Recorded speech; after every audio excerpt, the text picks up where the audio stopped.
Welcome to the Gonzo Chronicles. I'm your host, Cyrus Alderwood, the official spokesman for Generation X. Stick around. It's going to get weird, as always.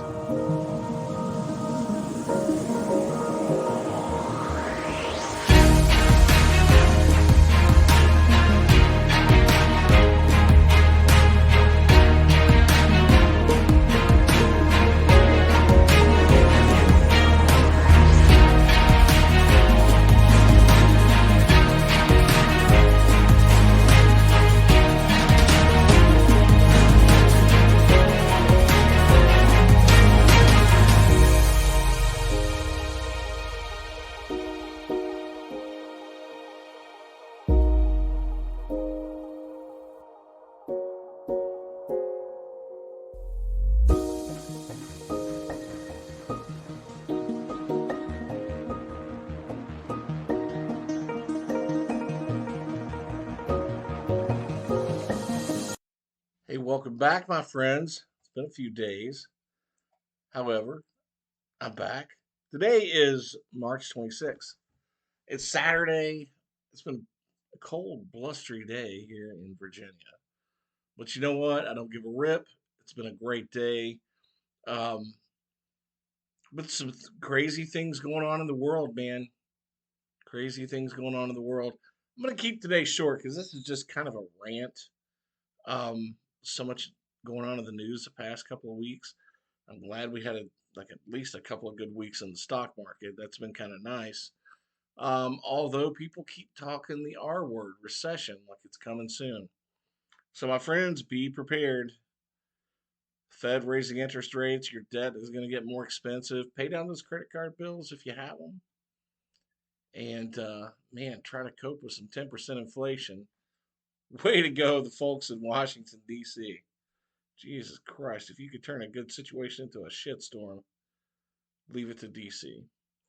Anyway, what's been in the news this week?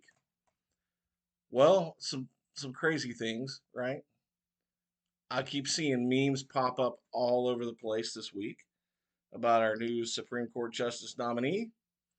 And what's that dude's name that goes as a girl who's swimming and breaking women's records now, but totally looks like a guy wearing a onesie. I don't know, man. I don't know. I've ranted on this before, man. These folks are ruining women's sports, and I think over the past, I think women's sports have made a lot of headway over the last few years, but it looks like they're it's just people are starting to lose interest because of the political angle and the woke freaking culture that's out there that is annoying as hell. Here's some interesting news. The micro mini skirt is back. All right. So according to Yahoo Life, here's a headline. Here's how body positivity advocates feel about the barely there trend. First of all, like I'm Gen X, man, and don't you call me a freaking boomer because we grew up in the cool freaking generation where no matter what your politics were, we all got along. What the F is a body positive advocate? Eh. Do we need all this BS in our culture? But anyway, I see these women, these pictures, these micro mini skirts have made a resurgence, according to this article, as evidence across social media feeds in large part due to, I don't know how to say this name, MIU, me, right? Who knows? Featured by itty bitty skirt and a similarly small top in its runway show in Paris back in October. But apparently, this has gained some traction worldwide. Ladies, God, I just want to caution you. Yeah, I love seeing a hot girl in a small skirt, man. I'm a dude, don't get me wrong. I enjoy some eye candy. However, there's a lot to be said for modesty. And please, for the love of God, ladies, whatever you pioneer, whether it's fashion, sports, or whatever, there's going to be dudes that come in behind you that say they're women that want to steal everything you've got. So for the rest of our sakes, please, the itty bitty skirt has got to go because I do not want to see some guy walking down my street, downtown with high heels and an itty bitty skirt, you know, Sam that now goes by the name of Samantha, identifying as, and come on, man, let's protect Pretty. Come on, gals, you do a great job. You work hard. You're breaking glass ceilings everywhere these days. Let's not cheapen it. You know, that's not to say that transgenders can't go and do their own thing and break their own ceilings. Do it. Be a pioneer. But uh, awkward. Anyway, yeah, I know I'm gonna get some heat for that one, so I'll probably get some shit emails and calling me all kinds of names. I don't think I really give a crap. But yeah, that's one thing that's going on this week. We also have a Supreme Court nominee who can you define what a female is? No, I'm not a biologist. The memes that have come out on social media this week have been freaking hilarious. Guy standing by a car. No, I don't know what a car is because I'm not a mechanic. A scene from The Notebook. The couple standing out in the rain. No, I don't know what rain is. I'm not a meteorologist. Oh my God, these are hilarious. However, leave it up to somebody on the far left to nominate. No, she's probably got a lot of credentials, went to some great schools. I'm not going to shit on her record. However, I did watch some of the hearings this week. I did take some time to watch some of that. My question is, why is everyone involved in a pedophilia case in her entire career getting off easier than what the prosecuting attorney recommends? And don't blame Congress. She's the one who sets the penalties. Blame the buck stops there. And yet, people who are pedophiles who've been involved in child sex crimes or whatever have gotten 50%, half of what the recommended penalty was over her career. That I learned this week. That is unacceptable.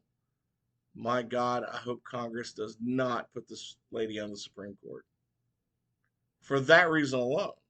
For that reason alone, I don't know. I don't know the rest of her judicial career. But that alone tells me there's absolutely something wrong with her point of view.